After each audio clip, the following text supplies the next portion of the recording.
Hello friends, welcome to Commerce Tech. Hello friends, welcome to my journey. Is a C journey with Yash my channel name. ठीक है, मेरा एक channel और है जिसका नाम है कॉमर्स टेक विद यश के नाम से. ठीक है, तो वी आर आई एम जो मेरे पास है वो टोटल 2 चैनल्स है. तो इसी सी ए जर्नी विद यश में मैं आपको सभी चीज़ें देने वाला हूँ. सी ए के रिगार्डिंग देने वाला हूँ, सी ए स्टडी के रिगार्डिंग. ठीक है, तो अभी मैं बात करने वाला हूँ, वो बात करने वाला हूँ आपसे एडवांस अकाउंटिंग, जो कि सी ए इंटरमीडिएट का एक चैप्टर है. ठीक है, चैप्टर नंबर 1, जिसका नाम है chapter number 1 introduction to accounting standard, जो कि ऑलरेडी मैंने यहाँ पे पीडीएफ ओपन कर रखी है. टोटल 32 पेज की है. सिर्फ इस वीडियो के अंदर मैं खाली आपको यही बताने वाला हूँ कि जो चैप्टर 1 है उसका क्या ओवरव्यू है, कैसे है और क्या क्या चीज़ें रहने वाली हैं इसके अंदर, वो सब चीज़ें. ठीक है, अगर डिटेलिंग वीडियो भी मैं इसी के साथ लेके आ रहा हूँ. ठीक है, तो कहीं कोई डाउट है तो आप हमें कमेंट भी कर सकते हैं. ठीक है, ताकि मेरी टीम या मैं जो भी है आपसे कोऑर्डिनेट करके आपके डाउट्स वगैरह क्लियर कर सके आसानी से. ठीक है, तो स्टार्ट करते हैं बिना किसी in the lagging of systems के.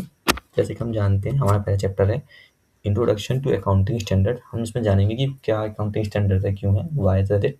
ऑलरेडी मैं चैप्टर को लगभग 2 से 3 टाइम्स पढ़ चुका हूँ. ठीक है, क्योंकि मैंने अलग अलग स्ट्रीम्स की हैं तो उसके रिगार्डिंग. ठीक है, ना तो ये मेरी पहली वीडियो है इसके ऊपर, और मतलब ऑलरेडी मैं और वीडियोस बना चुका हूँ. ठीक है, फुल चैप्टर्स को लेकर भी. ठीक है, अब हम पढ़ने वाले हैं इसके अंदर क्या क्या चीज़ें बता देता हूँ आपको. सबसे पहले हम पढ़ेंगे कि क्या क्या अंडरस्टैंड होता है एक कॉन्सेप्ट किसके अंदर, अकाउंटिंग स्टैंडर्ड्स के अंदर. ठीक है, ओके. आज बाहर थोड़ी बिजली ज़्यादा कड़क रही है. ठीक है, तो ग्रेप्स द ऑब्जेक्टिव, कौन कौन से ऑब्जेक्टिव हैं, बेनिफिट्स हैं अकाउंटिंग स्टैंडर्ड्स के अंदर वो. ठीक है, इनके क्या स्टैंडर्ड सेटिंग प्रोसेस हैं वो, क्या फैमिलर जो रहने वाले हैं स्टेटस अकाउंटिंग स्टैंडर्ड्स में, वो भी एक इंडिया में वो कैसे हम रिकॉग्नाइज कर सकते हैं इंटरनेशनल अकाउंटिंग स्टैंडर्ड्स अथॉरिटीज़ को, वो चीज़. ठीक है, और कैसे हम अप्रिशिएट कर सकते हैं उन सभी इमरजेंसीज या इंटरनेशनल अकाउंटिंग रिपोर्टिंग्स को. ठीक है, और साथ ही साथ कौन कौन सी डिफरेंशिएट बिटवीन है जो कन्वर्जन करते हैं उनके एडॉप्शन को. ठीक है, और हम कैसे पता कर सकते हैं एक process of the knowing conversion of IFS के लिए. ठीक है, एंड जो जो भी अपने यहाँ पे रहता है अंडरस्टैंडिंग कंसेप्ट वो हम अप्लाई करेंगे. ठीक है, चाहे वो ऑब्जेक्टिव हो, कंसेप्टिव, कर्व्स एंड आउट्स इन हो, जो भी वो सब करेंगे. ठीक है, चैप्टर ओवरव्यू इसमें हम पढ़ेंगे जैसे इंट्रोडक्शन, ऑब्जेक्टिव है, बेनिफिट ऑफ अकाउंटिंग स्टैंडर्ड्स है वो, अकाउंटिंग स्टैंडर्ड सेटिंग प्रोसेस है, लिस्टिंग ऑफ अकाउंटिंग स्टैंडर्ड्स. ठीक है, जिनको हम कन्वर्जन करते हैं ग्लोबल स्टैंडर्ड्स पे. उसके बाद फिर आईएफआरएस आ जाता है आपका यहाँ पे. फिर जो कन्वर्जन होता है आईएफआरएस के अंदर इन इंडिया में वो दिखाते हैं कि कैसे कॉन्सेप्ट हुआ एक इंडियन अकाउंटिंग स्टैंडर्ड्स का, कैसे उसके कर्व्स आउट एंड कर्व्स इन बने, एंड कैसे उसका रोड मैप तैयार हुआ इंडियन अकाउंटिंग स्टैंडर्ड्स का, और कैसे उसका इम्प्लीमेंटेशन हुआ. ठीक है, इंडिया के अंदर.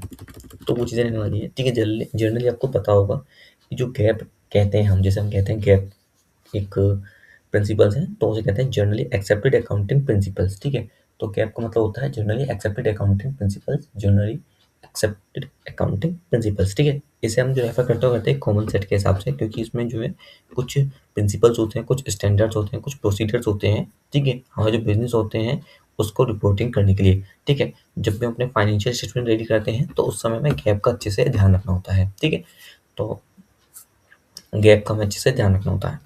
ठीक है, गैप एक कॉमन कॉम्बिनेशन है, मतलब ये क्या है, गैप एक कॉम्बिनेशन है जो कि अथॉरिटी होता है स्टैंडर्ड्स है, जिसके अंदर कुछ पॉलिसीज जो बोर्ड्स होती हैं वो यहाँ पे अप्रूव होती हैं. ठीक है, कॉमनली इनको एक्सेप्टेड किया जाता है as per the recording, reporting, accounting information के टाइम पे. ठीक है, एक्सेप्ट किया जाता है. ठीक है, at the international level such authority standards are known as the international financial.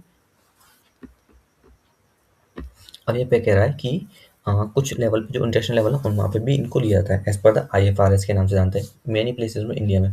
ठीक है, अब हालांकि जो इंडिया मतलब इंडिया में ऑलरेडी अकाउंटिंग स्टैंडर्ड्स वो है एंड इंडियन अकाउंटिंग स्टैंडर्ड्स, तो टू ऑलरेडी यहाँ पे टू नेम्स इन्वॉल्व कर रहे हैं. ठीक है, जैसे आईएफएस है, आईएफएस आपका इंटरनेशनल अकाउंटिंग रिपोर्टिंग स्टैंडर्ड्स है, sorry IFS Indian, sorry not Indian, international financial reporting standards, IFRS international financial reporting standards है, एएस अकाउंटिंग स्टैंडर्ड, और आईएनडी मतलब इंडियन अकाउंटिंग स्टैंडर्ड. यहाँ पे 3 में मिले हैं. ठीक है, फुल फॉर्म थोड़ा याद करें, मतलब मेनली तो आपको पता होना चाहिए as per the general knowledge के हिसाब से. ठीक है, तो आपको ये पता होना चाहिए IFS international financial reporting standard, as accounting standards, और आईएनडी एएस जो होता है इंडियन अकाउंटिंग स्टैंडर्ड्स. ठीक है, नेक्स्ट आते हैं अकाउंटिंग स्टैंडर्ड्स. जो अकाउंटिंग स्टैंडर्ड्स होते हैं हमारे, वो एक रिटन पॉलिसी डॉक्यूमेंट है ऑलरेडी, क्योंकि ये हवा की बात तो नहीं है. तो अकाउंटिंग स्टैंडर्ड जो हमारा एक रिटन पॉलिसी डॉक्यूमेंट है जो कि इशू किया गया किसकी तरफ से, गवर्नमेंट की तरफ से, विद द सपोर्ट ऑफ कुछ रेगुलर अथॉरिटी के द्वारा. ठीक है, जिसमें आपका एमसी आता है, मिनिस्ट्री ऑफ कॉर्पोरेट अफेयर्स, क्योंकि वही आपका कंपनी एक्ट के अंदर ही इन सभी चीज़ों को लागू या फिर इम्प्लीमेंट कराने में सक्षम है। ठीक है, तो अकाउंटिंग स्टैंडर्ड जो है कॉर्पोरेट में जो आया है वो इसी वजह से आया है, and with the help of किसकी वजह से, NFRA, national financial reporting authority. NFRA मतलब national financial reporting authority. N NFRA मतलब नेशनल फाइनेंशियल रिपोर्टिंग अथॉरिटी। मैं भी इसे 3 से 4 बार बोलूँ ताकि मुझे भी ये चीज़ें याद हो जाएँ, ठीक है?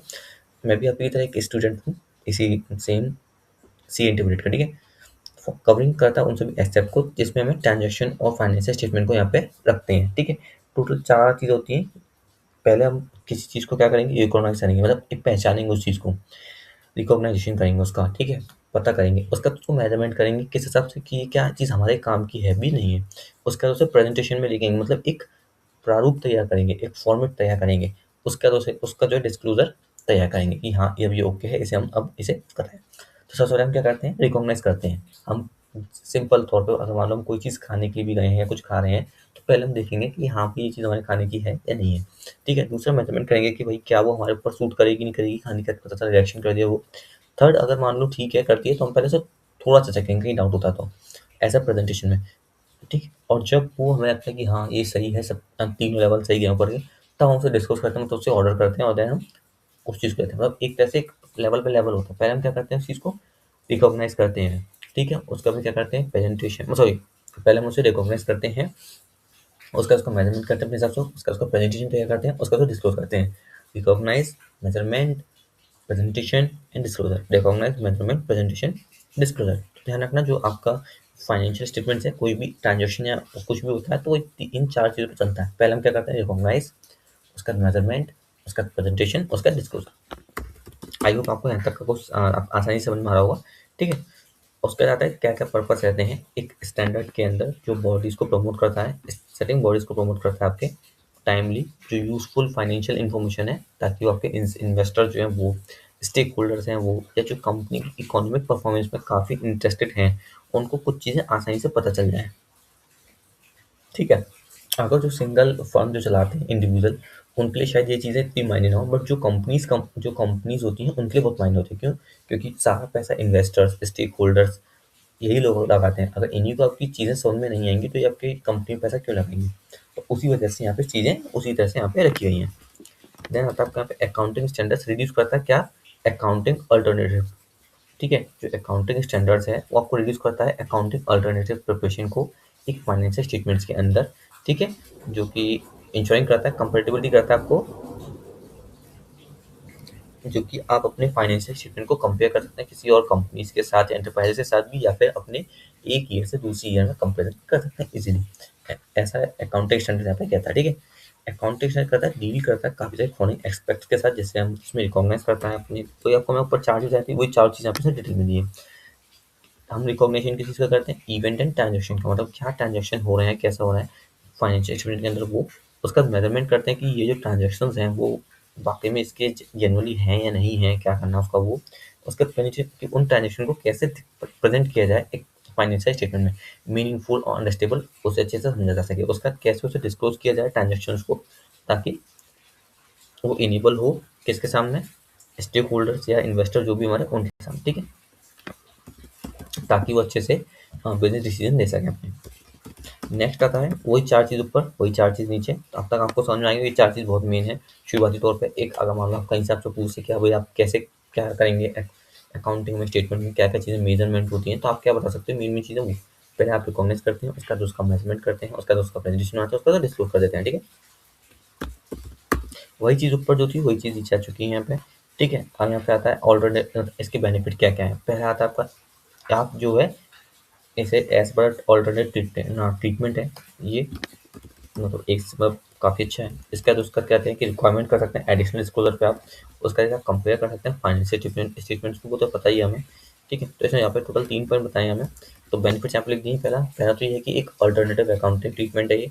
उसके बाद ये जो रिक्वायरमेंट होती है उसको एडिशनल रिक्वायरमेंट उसको कंप्लीट कर देता है। दूसरी बात ये हम कंपेयर कर सकते हैं अपने फाइनेंशियल स्टेटमेंट्स को किसी और कंपनी या किसी और एंटरप्राइज के साथ आसानी से, ठीक है?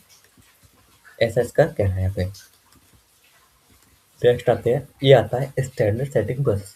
मतलब जो अकाउंटिंग स्टैंडर्ड्स है उनकी कैसे स्टार्टिंग हुई है, कैसे हुआ यहाँ पे हुए और कौन कौन इसके लागू हुआ, मतलब आई मीन कौन कौन से बोर्ड हैं जो इसके लिए काफ़ी हेल्पफुल है या जिन्होंने स्टार्ट किया था वो। सबसे पहले आता है आईसीआई, अपना जाना पहचाना जिसकी हम बात कर रहे थे सारी आईसीआई। ठीक है, वो एक हमारा प्रीमियम अकाउंटिंग बॉडी है, कहाँ पे, कंट्री का, हमारी कंट्री का प्रीमियम अकाउंटिंग बॉडी, वाकई में सब चीज़ यही संभाल रहा है। एज पर एक ये टुक अपॉन इटसेल्फ, एक ये लीडरशिप रोल है, मतलब लीडरशिप रोल है जो भी कॉन्स्टिट्यूशन किया गया है किस तरफ से, अकाउंटिंग स्टैंडर्ड बोर्ड के हिसाब से। वो भी 1977, एएसबी कौन सा है, 1977, अकाउंटिंग स्टैंडर्ड बोर्ड 1977। तो आईसीआई ने कहा कि एक सिग्निफिकेंट इनिशिएटिव लिया for the issuance of accounting standard और टू इंश्योर कि उन सभी अकाउंटिंग स्टैंडर्ड्स को with setting process in fully consultative and transparent के हिसाब से। और जो अकाउंटिंग स्टैंडर्ड बोर्ड थे वो कंसिडर करता है कि आईएएस को, इंटरनेशनल अकाउंटिंग स्टैंडर्ड्स को, ठीक है, आपके आईएफएस को, इंटरनेशनल फाइनेंशियल रिपोर्टिंग स्टैंडर्ड्स को, ठीक है, आईएएस मतलब इंटरनेशनल अकाउंटिंग स्टैंडर्ड्स, आईएएस मतलब इंटरनेशनल अकाउंटिंग स्टैंडर्ड्स, आईएफआरएस मतलब कि इंटरनेशनल फाइनेंशियल रिपोर्टिंग स्टैंडर्ड, जिसको हम ऑलरेडी कवर कर चुके हैं। और एएस आप जानते हैं, एएस का मतलब आपका अकाउंटिंग स्टैंडर्ड्स इन इंडिया में जो भी है, इनको इंटीग्रेट किया गया है यहाँ पे। एंड जो भी एप्लीकेबल लॉ, कस्टम्स, यूसेज थे बिजनेस एनवायरनमेंट के प्रति हमारी कंट्री में, उनको यहाँ पे एप्लीकेबल किया गया है। ठीक है, इसमें जो इन एएस में काफ़ी सारी चीज़ें इंक्लूड की, जैसे आपका एसोस्कैम है, सीआईआई है या एफआईसीआईआई, तो इन्होंने लोगों ने यहाँ पे काफ़ी सारी चीज़ें साथ दिया यहाँ पे इस चीज़ को लाने में यहाँ पे। ठीक है, जो गवर्नमेंट्स थी, हमारी डिपार्टमेंट से, उन्होंने भी काफ़ी चीज़ें साथ दी यहाँ पे। तो एएसबी जो अकाउंटिंग स्टैंडर्ड बोर्ड था वो कंस्टिट्यूट हुआ by the council of ICI की तरफ से। ठीक है, और ये एक इंडिपेंडेंट फॉर्मेशन बना ऑफ अकाउंटिंग स्टैंडर्ड का एनएफआर के लिए, और जो रिकमेंड किया गया इसको this standard to the MC.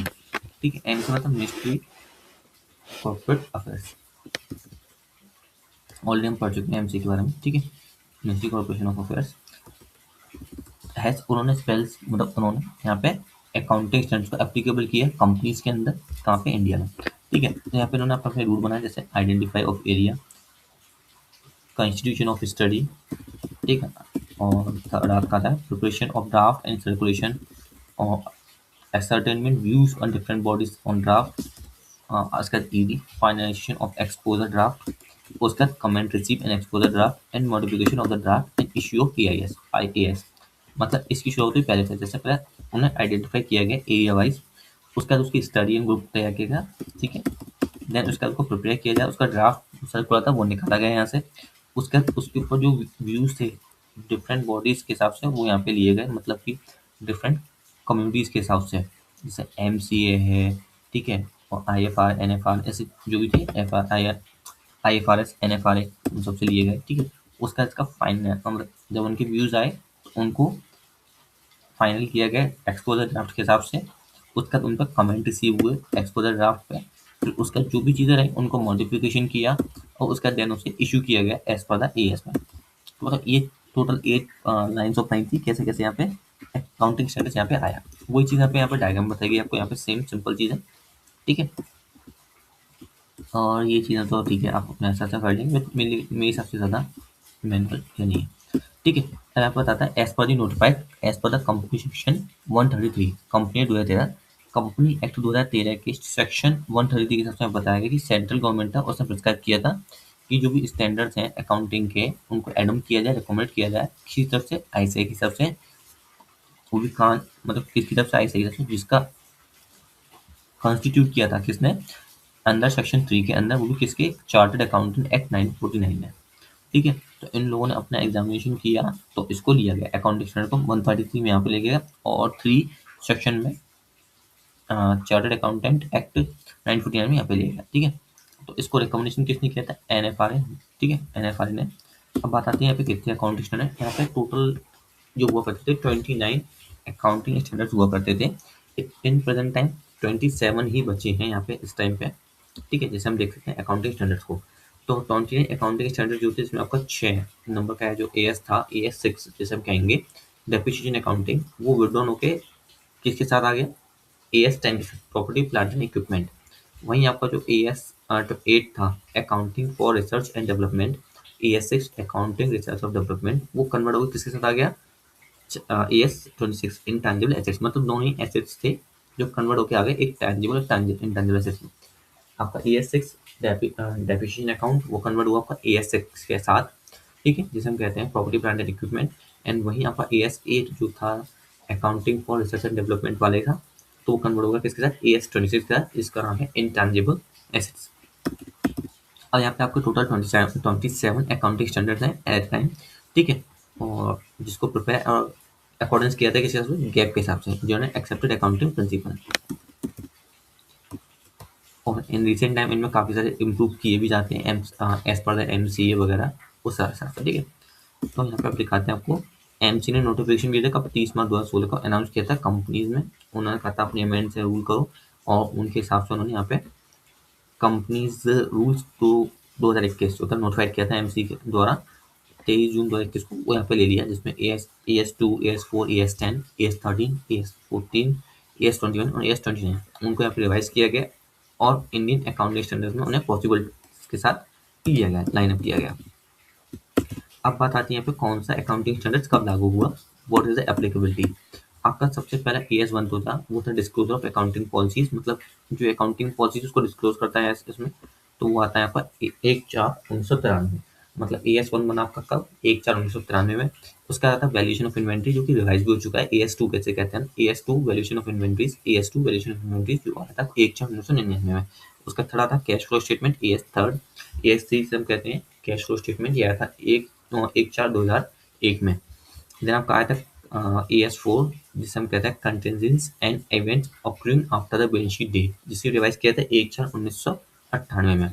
उसका आया था AS5, जिसे हम कहते हैं नेट प्रॉफिट एंड लॉस, ठीक है, appear period times in the changes accounting policy, जिसमें अकाउंटिंग पॉलिसी वगैरह चेंज करते हैं एज पर द AS5, तो वो आपका हुआ था 1 अप्रैल 1996 में। उसका आता था कंस्ट्रक्शन कॉन्ट्रैक्ट, जो भी कंस्ट्रक्शन कॉन्ट्रैक्ट वगैरह होते हैं AS7 के अंदर आते हैं, कंस्ट्रक्शन कॉन्ट्रैक्ट AS7। और आपका कैश फ्लो स्टेटमेंट AS3। तो कंस्ट्रक्शन कॉन्ट्रैक्ट जो आपका आया था 1/4/2002 में आना चालू हुआ था। उसका रेवेन्यू रिकॉग्निशन, जो भी हमने अपना रेवेन्यू रिकॉग्नाइज करते हैं AS9 के तहत, वो आपका हुआ था 1/4/1993 में। उसका जो भी प्रॉपर्टी प्लांट एंड इक्विपमेंट था AS10, जो को रिवाइज किया गया था, वो आया आपका यहाँ पे कब, 1 अप्रैल 2016 में। रिवाइज डेट बता रहा मतलब, ठीक है। अब उसका AS11 जो था effective change in foreign exchange rate, तो वो भी 1/4/2004 में रिवाइज होकर आया था यहाँ पे, ठीक है। उसका था AS12, जो कि अकाउंटिंग फॉर गवर्नमेंट ग्रांट्स, 1/4/1994 में आया था। उसका था AS13, जो कि अकाउंटिंग फॉर इन्वेस्टमेंट, रिवाइज हुआ था 1/4/1995 में। उसका था अकाउंटिंग फॉर एमलगमेशन, AS14, जो कि रिवाइज हुआ था 1 अप्रैल 1995 में। उसका था एम्प्लॉय बेनिफिट 1 अप्रैल 2006 में आया, जिसे हम कहते हैं AS15। AS15 एम्प्लॉय बेनिफिट 1 अप्रैल 2006, 1 अप्रैल 2006 एम्प्लॉय बेनिफिट, ठीक है, AS15। उसका था AS16 बोरिंग कॉस्ट 1/4/2000 में। उसका था सेगमेंट कॉस्टिंग AS17, जो क्या था 1/4/2001 में। उसका था रिलेटेड पार्टी डिस्क्लोजर, जो है वो 1/4/2001 में AS18। उसका था लीज आपका 1/4/2001 में AS19। AS20 आपका अर्निंग पर शेयर 1/4/2001 में।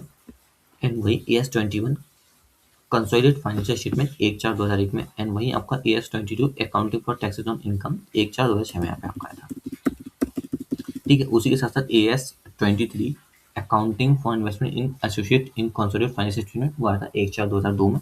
वहीं आपका AS24 जो था डिसकंटिन्यू ऑपरेशंस, वो आया 1/4/2004 में। और वहीं आपका AS25 इंटरिम फाइनेंशियल रिपोर्टिंग 1/4/2002 में।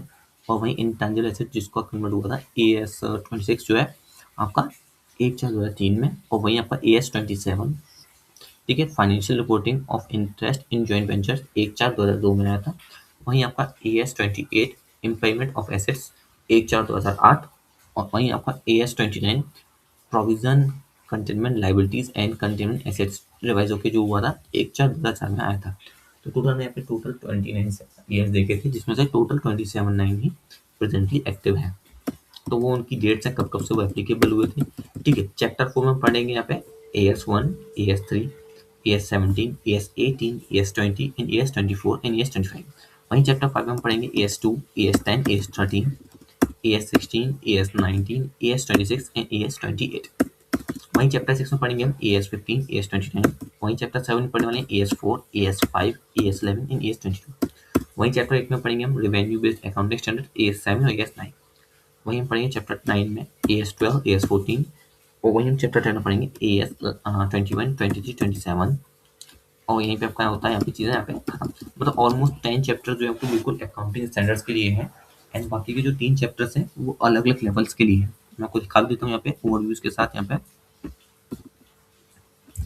ठीक है। तो यहाँ पे टोटल आपके जो 10 चैप्टर्स हैं बिल्कुल वो अकाउंटिंग स्टैंडर्ड्स के हैं। बाकी के जो 3 चैप्टर्स हैं वो आपके यहाँ पे आते हैं बायबैक सिक्योरिटीज, सॉरी 5 चैप्टर जो है आपका फाइनेंशियल स्टेटमेंट जो है कंपनीज के, वो बायबैक सिक्योरिटीज, कंपनी का एप्लीकेशन हो, इंटरनल रिकंस्ट्रक्शन होगा, या फिर आप फॉरेन ब्रांचेस हैं उनको इंक्लूडिंग करने के लिए चैप्टर 15। तो मतलब ये टोटल 5 चैप्टर्स वो अलग अलग रहने वाले हैं, ठीक है। पेपर बहुत जोरदार आने का वैसे भी इसका मुझे लगता है, ठीक है। तो अभी बताएगा आपको कि जो एएस थे आपके कैसे कैसे यहाँ पे हुए, 28 थे, 27 यहाँ पे हो गए, आपको पता है already, as per the notified companies act, companies rules 2021 से भी, ठीक है।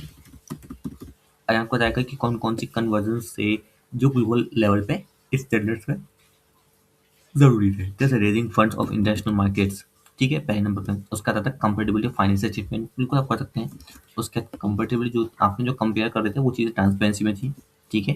ग्लोबल इन्वेस्टमेंट कर सकते हैं आप इसके बेस पे, मतलब ग्लोबल इन्वेस्टमेंट काफ़ी हेल्पफुल होता है ये। उसका आता है international accounting standard board, IASB, international accounting standard board, ठीक है। तो ये कह रहे हैं कि जो इंटरनेशनल अकाउंटिंग बोर्ड था जो इस्टेब्लिश होता जून 1973 में, जिसे हम प्रेजेंटली जानते हैं IASB के नाम से, इंटरनेशनल अकाउंटिंग स्टैंडर्ड बोर्ड के नाम से, ठीक है। तो और ये सब मतलब इशू हुआ था ये, जो कि आप इस समय टोटल 75 कंट्रीज ओवरव्यू में लिया जाता है प्रोफेशनल अकाउंटेंसी बॉडीज के अंदर, ठीक है, जिसमें इंक्लूडिंग अपना कौन सा है, ICAI भी आता है इसके अंदर। तो वही सारी गाथा यहाँ पे दी गई है, कब कब कैसे कैसे हुआ था बिटवीन 19, मतलब हर चीज़ के बारे में। तो ऑलमोस्ट आपको, आप इसे खुद पढ़ लें तो बेहतर ही होगा, ठीक है, एक बार के लिए। उसका IFRS की क्या क्या चीज़ें थी ग्लोबल लेवल पे, IFRS इशू किया था किसने, IASB ने, ठीक है। तो ये सब चीज़ें यहाँ पे बताएगा ये को ग्लोबल लेवल पे, ठीक है। ये चारों पॉइंट है यहाँ पे। देन आपका आता है बिकमिंग IFRS कंप्लेंट, ठीक है। IFRS कंप्लेंट करने की 2 टेक्निक थी, technique 1, technique 2। Technique 1 adoption, technique 2 की कन्वर्जन, ठीक है। पहली चीज़ किसी को एडॉप्ट कर लो, या फिर उसको कन्वर्ट कर लो अपने अंदर, ठीक है। एडॉप्शन का मतलब है किसी चीज़ को गोद ले लेना, सबसे बड़ी बात, चलो भाई जैसा है तू वैसा मेरा रहेगा। कन्वर्जन मतलब उसे अपने हिसाब से डाल देना, फिर अपने अंदर तुरंत खींच लेना। दोनों चीज़ें ये थी, दोनों चीज़ें आप समझ गए होंगे सिंपल एंड वन वर्ड्स के अंदर, ठीक है। तो यहाँ पे बिकमिंग IFRS कंप्लेंट तो वो करते हैं cross border of flow of money, listing of companies eight global exchange, ठीक है, और compatibility of financial statement, greater transparency, low risk of error, help in investor in decision making. तो ये रहा था कि जो IFRS था उसकी क्या क्या चीज़ें थी। अब आते हैं what are carve out and what carve इन।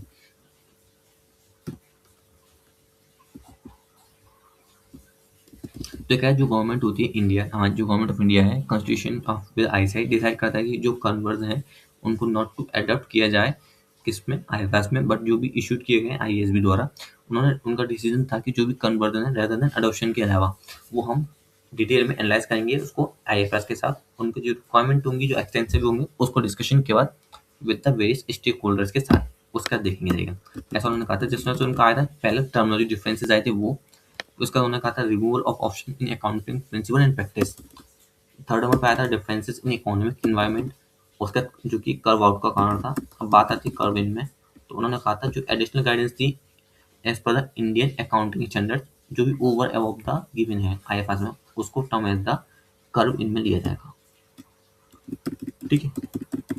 और यहाँ पे छोटा सा चार्ट है, जैसे formation of Indian accounting standard वो जिनके डिपार्चर्स हैं वो, जिसमें कर्व आउट्स और कर्व दोनों होते हैं रिजल्टिंग के हिसाब से, ठीक है। जिसमें कर्व आउट्स हैं विद रिजल्ट के साथ, तो वो आता है division from the accounting principle stated in IFRS, मतलब जिनको ऑलरेडी IFRS लिया गया तो वो। और वहीं अगर हम लेते हैं नॉट रिजल्टिंग पर्पज से, तो वहाँ पे रिमूवल किया था उन सभी ऑप्शंस को जो अकाउंटिंग प्रिंसिपल एंड प्रैक्टिस में इंडियन अकाउंटिंग स्टैंडर्ड या IFRS जो था उसको, मतलब उनकी ऑप्शन को रिमूव करता है। वही यहाँ पे है conversion of IFRS in India, मतलब क्या कन्वर्जन रहा IFRS का इंडिया के अंदर, वो चीज़ यहाँ पे बताई गई है थोड़ा सा ड्यू, ठीक है। मेरे हिसाब से तो थोड़ा सा बोरिंग सा है थोड़ा सा यहाँ पे इधर क्यों, ठीक है, क्योंकि शुरुआत यहाँ पे हुई तो यहाँ पे थोड़ा सा फर्स्ट 2-3 चैप्टर्स थोड़े से बोरिंग से होंगे, बट 4 चैप्टर से आपको थोड़ा थोड़ा इसमें इंटरेस्ट आने लगेगा, ठीक है। ISI था उसने कन्वर्ट किया बट नॉट अडॉप्शन में लिया, वो सब वगैरह वगैरह। अब आती है what are the Indian accounting standards, IND. जो इंडियन अकाउंटिंग स्टैंडर्ड था उनको कन्वर्ट किया गया था, स्टैंडर्ड का इशू किया गया था सेंट्रल गवर्नमेंट द्वारा इंडिया में, और जो भी सुपरविजन थे उनका कंट्रोल किया गया था किसके द्वारा, एएसबी द्वारा। अब एएसबी किनका था, अकाउंटिंग स्टैंडर्ड बोर्ड, वो था आईसीआई द्वारा, ठीक है, जिसको कंसल्टेशन किसने किया था, एनएफआर ने, ठीक है। एनएफआर रिकमेंड करता है उन सभी स्टैंडर्ड्स को किसके हिसाब से, एम सी हिसाब से, और एमसी उसको स्पेल करता है अकाउंटिंग स्टैंडर्ड को एप्लीकेबल करता है कहाँ पे, कंपनीज में, वो भी कहाँ पे, इंडियन कंपनीज में।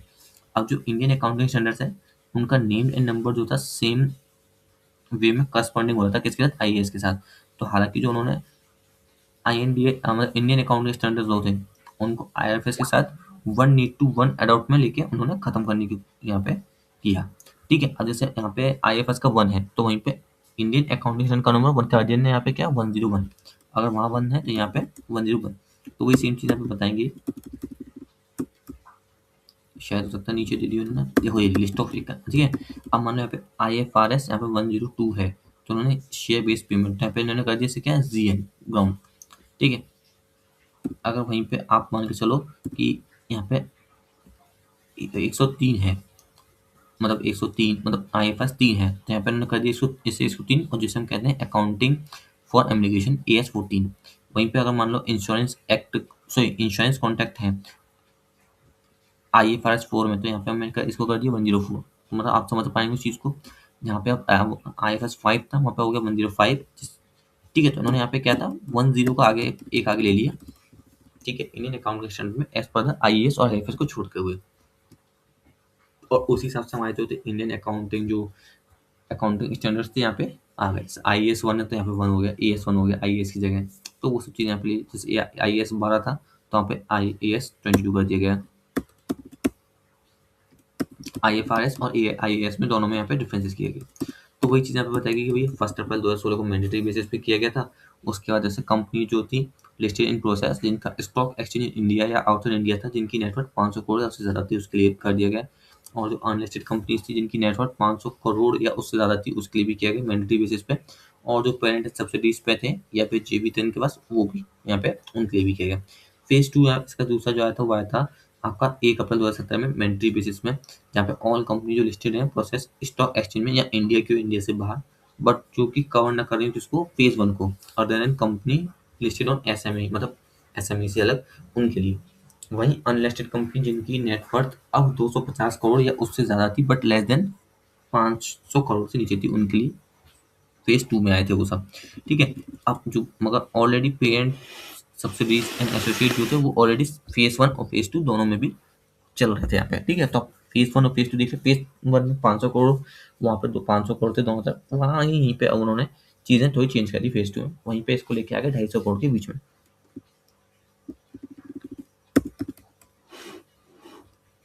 अब ये कुछ स्पेशल पॉइंट्स है फेज 1 और फेज 2 के, ठीक है। वो आपको यहाँ पे देखना चाहिए कि वॉलंटरी अडॉप्शन था या नहीं था उस समय। जो वर्ड वॉलंटरी अडॉप्शन था इंडियन अकाउंटेशन का, वो यहाँ पे अलाउ नहीं था, ठीक है, ऐसा लिखा हुआ है ये।